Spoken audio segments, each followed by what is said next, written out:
this new virtual world is something to it's actually perfect. It's given me a lot of opportunity to practice things just like this, practice studying myself, practice being grounded and centered.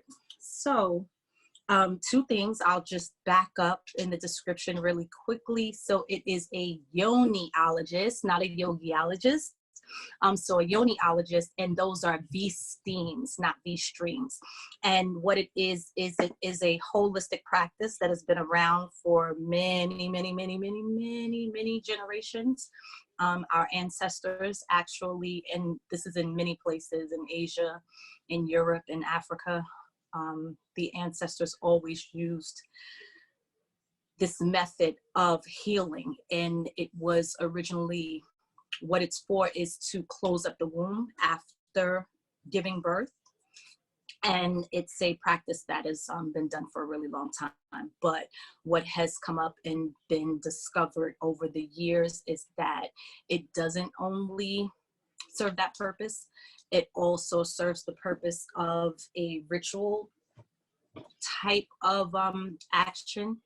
So it can heal generational trauma, it can clear up not STIs, it can catch STIs in the very beginning and kind of stop them from going further. So if you catch it in those first 24 to 48 hours, you can, with some of them, stop it from going. You can rid UTIs. If you're a chronic, get BV a lot, it can help you get all of that under control.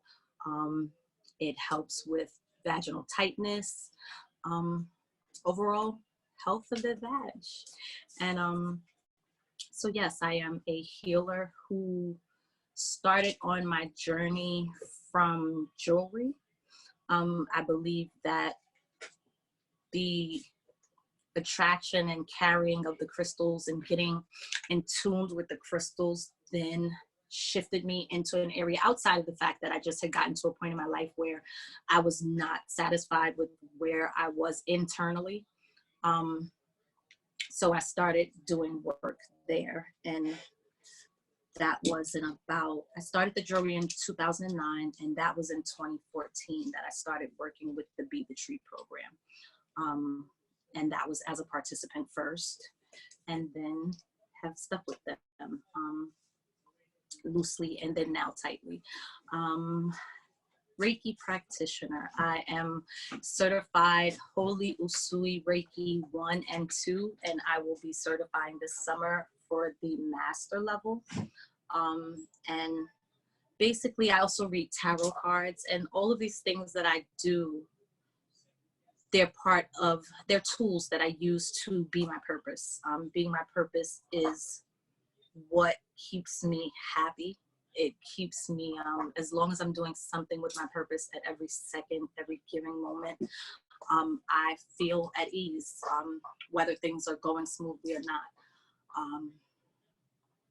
What else would I like to share? I am actually going to make a ring while we're here and show some products that I have available. But what I will share is that the work of transformation is, and if anyone has any questions for me, please feel free to put them in the chat box, please.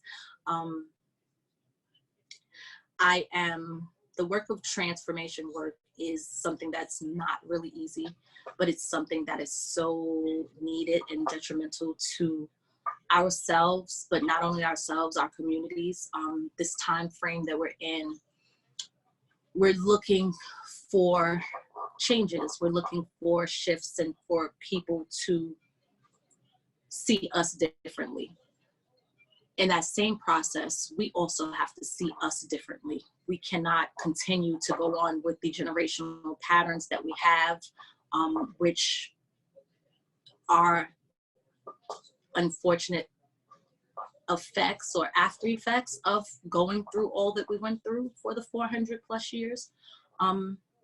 So it's understandable that we have work to do, but I know for a fact that work starts with self.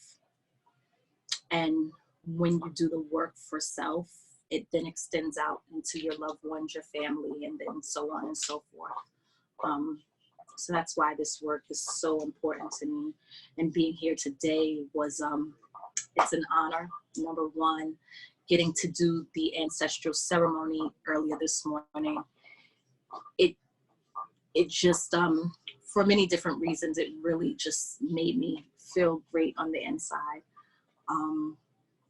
These one-on-one engagements is something very new to me with either, because in my mind, this is a very large group out there that is watching me right now. And there is, yeah, just a lot. So I will start moving some things around and picking some stuff up. I don't think you can see much, but just giving you a little idea of the type of things that I make. So this is a necklace that was actually inspired by the Ocean's 11 movie with Rihanna and Sandra Bullock. I can't think of the character, but it is inspired by the young lady who wore tons and tons of suits. So that is a piece that I have created, and it is available for purchase. There is this little piece here. I like a lot of things that drape and kind of fall in interesting spots. So it's kind of like a choker, but then it has this piece that goes down your back. And this is actually a piece of leather. So if you're vegan, you may not want this piece, but there's some leather under here. And this laser cut piece on the top is actually a piece of Crate & Barrel placemat that I bought and fell in love with, but bought it for the reason to use it in jewelry making. Little rhinestones for bling bling. And some agate on there. And a peace sign. In my jewelry, you may see a lot of peace signs and or hearts, because peace and love is very important to me. Yeah, sorry, just wanted to peek at that really quickly. And then I also am a metalsmith. I love to use metals for the healing properties in them, but also because it is an area that I get to make movement. The burning of the metals, the bending of the metals, it really helps me get centered. So this is a piece that I have that has, this is actually a, let's give that a little white. This is actually a sterling silver band, and it's an adjustable band. I made this ring with intentions for it to be for a woman, but it was brought to my attention that it also has a slight masculine feel. So this ring could actually be unisex. And all of them can be unisex. Anyone can wear anything they want. We can wear what we want. So my healing journey, how did I get to become the high healer and want to help others cope, deal, and heal? So how I got here, outside of the crystals and seeing someone I didn't really want to see in the mirror, is as I had 3 major losses by the time I was 12 years old. I lost my dad at 5 going on 6, and then my god brother and uncle around the age of 12 or 13 or something like that. So I grew up with pent-in grief that I had not dispersed or dealt with or healed from. And I needed to get past that. I also had sexual traumas that I needed to deal with and heal from. So a lot of times in life, we're not sure exactly why we're stuck in things or why things are going on or why our bodies feel a certain way. Why do we ache in certain areas all the time? Why is it tight in our womb? Why does even things like arthritis come along. I read a book by a woman called Louise Hay. I'm sorry, not Louise Hay. Oh, I'm mixing them up. I will get that for you by the time I'm done, but it's called The Wisdoms. The Wisdoms, there's her name, The Wisdom of Florence Shim. That's actually her name. And she teaches that different behaviors that we have, such as criticism, can show up and manifest in our bodies. So criticism shows up and manifests as arthritis, for an example. So once I started to grasp things like that, the interest in the metaphysical just became bigger and bigger. Tarot is something that I started just very recently, honestly, being very transparent, but it's something that I've always been interested in. I had a belief that with a story that I had created in my head based on things that were just all story and all made up. They weren't so, of reasons why tarot wasn't real, or reasons why I shouldn't believe in it, when really I was afraid of it and scared because I trusted so much and I believed so much that I was afraid I would be told something I didn't want to hear. And getting past that and letting go of that story has me in a place that I realize how much of a tool it actually is. And it's a tool that is great for coaching. Actually a really great coaching tool. You can help a person kind of figure out which direction it is that they want to lead into and work on. And yeah, so that's what I've been using them for myself, giving myself reads and whatever else, whatever comes up for me, I then not create story around it. I then start to use the coaching tools and the transformation tools that I know I have. I'll see what stories align with what's coming up in that card. What stories have I believed or been leaning into and letting run my life? The other morning, I don't know, for those of you who are part of the Wake Up series or are familiar with the Wake Up series, there was a gentleman on who spoke of mind movies. And I used to refer to it as the voices in our heads, but I like the term mind movies a lot better. Yeah, it just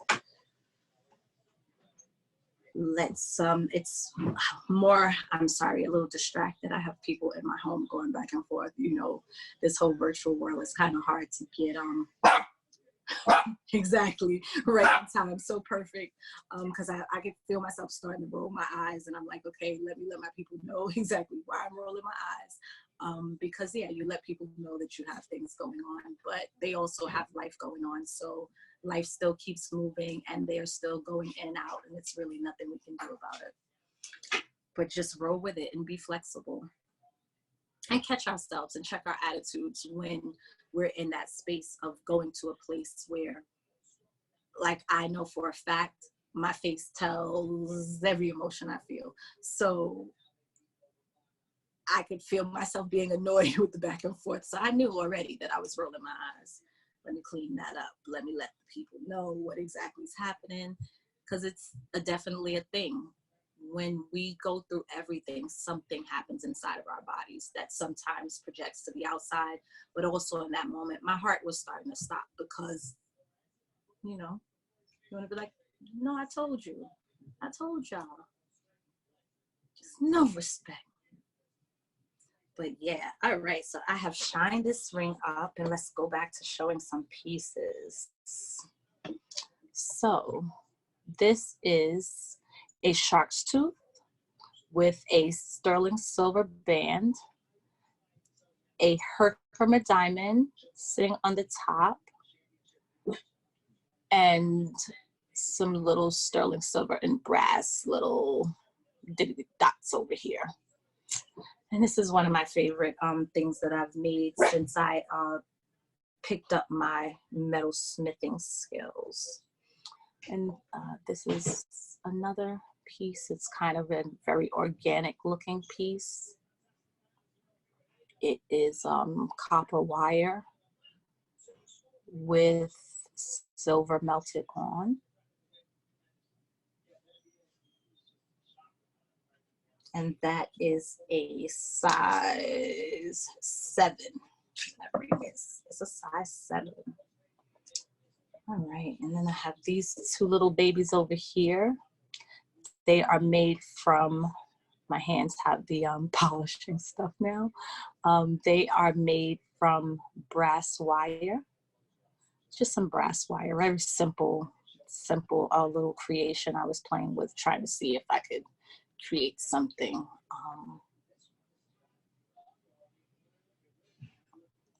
Here we go, and we have this one as well.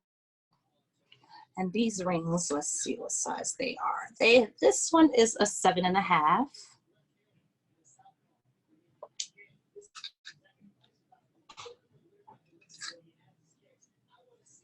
And this one here is about a 7.25.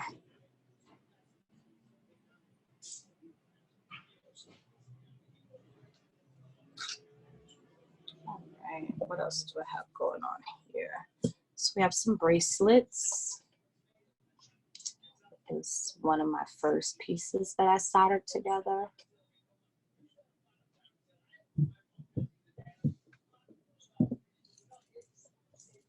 And this is a simple little bracelet, which could serve as an anklet or a wrist bracelet. And more agate and crystals. Again, leather. So for my vegan family, that would not work for you. And then we have these 3 here.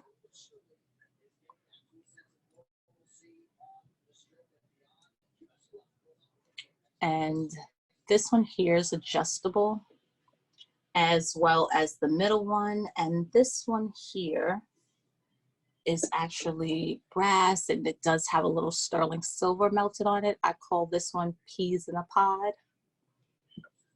And this one is a size 10, actually. That's actually a size 10. So my stuff, I like to make really organic looking jewelry. These are the wrap rings. And these go for $15, and then the bigger ones are $20 to $30, depending on the size and the amounts of baubles that are in them. So this is, oh, where's the one? Oh, here it is. So I had this one on a little earlier. So it just kind of looks like that. And a lot of my jewelry also serves as weapons. I too make jewelry with cannabis in it. So these are bracelets, bangles that actually have crystals and cannabis in them as well. And I also do beads and pendants with the cannabis as well. And what else do we have over here? So I have, I do these with ribbon and baubles and a lot of hanging things. So I like a lot of bling bling, a lot of crystals, and a lot of gems. And let me see. Alexandra, any questions in the Facebook? In the chat. Any questions in the Zoom? Let me also check the Facebook while we are here. All right. But so far, I'm not seeing any particular questions. How did you talk about how you turned to jewelry and started making jewelry? So jewelry, thanks for asking that. thank you for actually giving me some energy back. It does feel a little odd having no one to talk to on the Right, screen, not and getting people to like yeah, having no physical people return there. energy. It's like even with the chat, it's like even if they answer in the chat, it's kind of hard to engage and open that up, stop and open that up. So it's Right. just nice to have someone to ask me the question. I appreciate Okay. that. Thank Yeah, you of so much. course. So how did I get into it? So I had a pair of earrings that an ex had brought me, and I loved them so much that I had gotten so many compliments on them that I said if I learned to make these earrings myself, I could have brought a car by now. And this is the earring that inspired me to get into jewelry making. It's very, very old. It's very, very old, over 10 years old. And so I had some extra time, and I used to love to hang out in Barnes and Nobles on 3rd Avenue and 53rd Street. And I would go to the cafe, and one day I just was strolling and stumbled into magazines. And all of a sudden I found this world of self-learning of jewelry making, and everything from the actual metalsmithing. I didn't start metalsmithing until I actually went to Milwaukee and took some classes at Bead Fest. Then I got comfortable with the fire. But before that, even in those magazines, like you could do full projects. And that's how I dived in. I also had went to school for design, fashion design and merchandise back in 2004. And I didn't like it. Once I learned the corporate structure, once I learned the 300% markup, once I learned that you could be a designer sitting somewhere in someone's office with all of your designs with someone else's name on them, I just was totally not interested in fashion anymore, in the design element of it. And then when I discovered this, it really just sparked that creative side of it, creative side of me back up again. And it allowed me to still design things and sell it at my own will. A lot of times, which is why I only have like a limited amount of things made here. I'm not a huge fan of having a lot of things made unless I'm going out to vend for a day at a huge event or something, because I really love to design with intent. And it's more so about the energy exchange with whoever I'm designing for. So my favorite is if a person reaches out to me and they have something in mind that they're looking for. So share that with me, and then now I will put my spin on it, my creative touch on it, and do my best in getting the customer what they want. So yeah, that's how I got into jewelry making. What else would I share about that? I would share that it's very, it really has no limits. It has no limits to what you can do creatively. Just like these bracelets, for instance. They came about because I was making gifts for my cousin who got married over a year ago, and I saved her flowers. I was a bridesmaid, and I saved her flowers, and I dried them and gifted them to the whole family in forms of different types of jewelry. And that feeling in my heart it was just so fulfilling. It was fulfilling to create it, to know that I created it, to see how beautiful it was, to then go over and think about something else that I could do instead. Sorry, I'm so sorry, people. I'm sorry. Don't worry about it. So yeah, so that's how I started getting into the bracelets. Thanks for that. I'm not worried about it, but worried about it. I'm annoyed with it more than anything. But anyway, such is life, right? Exactly. Part of that, that's part of exactly why I got on the track that I got on, because I won't even say that I've been in this space of being this grounded that long. This has come about even more so of working with the transformation program that I work with, working with Be the Tree. Every time we have another cohort, you have an opportunity to uncover and unlayer more things for yourself. And this past cohort, I mean, I must share because she's been sharing so much about the program as well, is how I even met Athenia. Athenia was in my cluster that I coached. And just seeing the inner growth that the program can cause us to have, how we can process a breakdown as, forget about processing a breakdown, how about not even go into that breakdown? Because Jaimie of 5 years ago, that might have been a literal breakdown for me, and it would have been about you doing a lot more than just saying, oh, it's no worries. Like, I would have been a hot, sweaty, attitude-faced mess right now, instead of being able to just be very transparent and honest about what it is that I'm experiencing in that moment. And even the communication of it, all of that I got from that work and doing this work and doing it with others. Yeah. Yeah. Oh my gosh. Time went so fast. Right? Is there anything you want to make sure you tell us before we start closing out? So what I would like to share and what I really want to offer to folks is that I am running some specials for the rest of the week until Sunday night. They're Juneteenth specials. And then after the Juneteenth specials, I will also be running some intro specials. So what I would ask is that everyone fills out the contact form. It is on the Juneteenth Family Day page. I posted it from my High Healer page. Follow me if you are interested in womb work or just overall transformation and finding your purpose and getting to a place of being grounded and being able to give back to your community wholly. I also have an event coming up on September 26th. I'm not sure if it'll be virtual or in person yet. And it will be my official launch party for the High Healer. And with the High Healer, the services that I provide are Reiki, so chakra balancing, the Yoni steams, tarot cards, I'll do tarot reading, and then there's also the jewelry creating as well.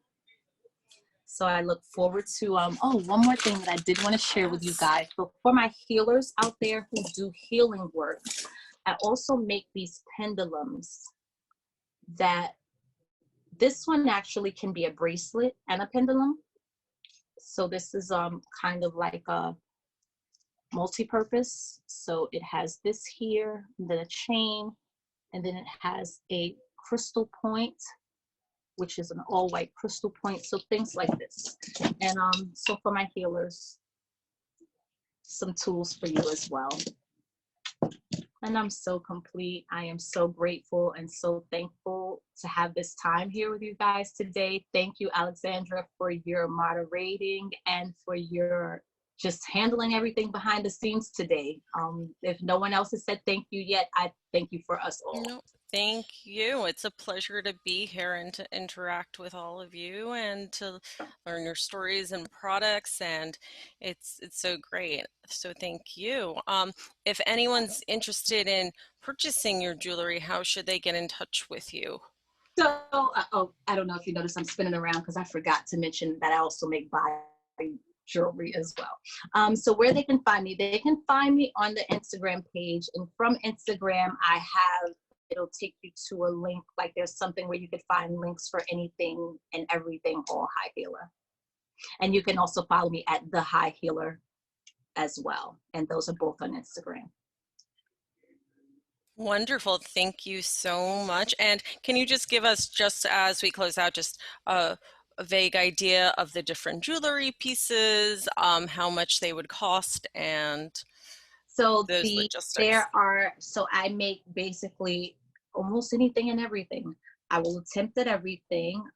I also keep an array of stones that clients can pick out from if they contact me. So I do earrings, I do necklaces, everything. I work with leathers, all metals. I don't do too much sterling silver or gold. I will, but that's something that can be discussed with clients. I can metalsmith and make things if it doesn't, oh, sorry, if it didn't have, you know, if it wasn't something that's already created. My price ranges start anywhere from $15 up to, it depends on what we're working with. But for the majority of everything that's here, nothing is more than 100. And this one is 175, but this is the only one that's that pricey, and that's because of the amount of sterling silver that it contains and the work put into it and delicacy of the shark's tooth and placement. So yeah, so I would say the average prices are from $15 to $100. That's wonderful to hear. Thank you so much. And are they, one final question for me is, are the jewelry pieces available to view and further discuss on your Instagram and Facebook? Or would you need to send them directly to the requester? So I would, some may be on there, some are on there, and then some would have to be sent directly. And what I will also share with everyone is that I am in the process of working on my website. And then at some point, by the end of this month, all pieces would be listed, whatever's available at that point. Well, thank you so much. Any final questions for Jaimie, the high healer? If not, thank you so much for your Thank you, time. everybody. Thanks for I'm everyone who joined. Appreciate you all.